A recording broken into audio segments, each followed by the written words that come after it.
அதோட ஒருபடி மேல போய் மும்மொழி கொள்கையை ஏத்துக்கிட்டாதான் தமிழ்நாட்டுக்கான நிதியை தர முடியும்னு வெளிப்படையாகவே ஒன்றிய கல்வி அமைச்சர் திரு தர்மேந்திர பிரதான் அவர்கள் மிரட்டி இருக்கிறார்.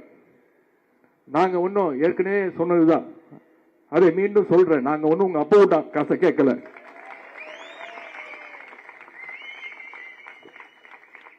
கேட்கிற மாதிரி கேட்டாதான் அவன் காதுல விழும்.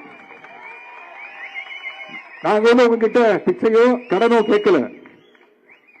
தமிழ்நாட்டு மக்கள், தமிழ்நாட்டு மாணவர்கள், அவங்களுடைய பெற்றோர்கள் கட்டின வரி பணத்தில் தான் எங்களுடைய உரிமையை தான் நாங்க கேட்கிறோம். எங்களுக்கு சேர வேண்டிய நிதி உரிமையை தாங்கன்னு உரிமையோடு கேட்கிறோம். ஒன்றிய அரசுக்கு ஒன்றை மட்டும் நான் சொல்லிக் கொள்கின்றேன். தமிழ்நாட்டு அரசையும் சரி, தமிழ்நாட்டு மக்களையும் சரி, நீங்கள் ஒருபோதும் மிரட்டி பணிய வைக்க முடியாது. இது திராவிட மண், இது பெரியார் மண், இது பேரறிஞர் அண்ணாவால், முத்தமிழர் கலைஞர் அவர்களால் உருவாக்கப்பட்டு நம்முடைய மாண்பு முதலமைச்சர் அவர்களால் வழிநடத்தப்படுகின்ற சுயமரியாதை மண் என்பதை இந்த ஆர்ப்பாட்டத்தின் மூலமாக ஒன்றிய அரசுக்கு நான் மீண்டும் மீண்டும் அழுத்தம் திருத்தமாக கூறிக்கொள்ள விரும்புகின்றேன்.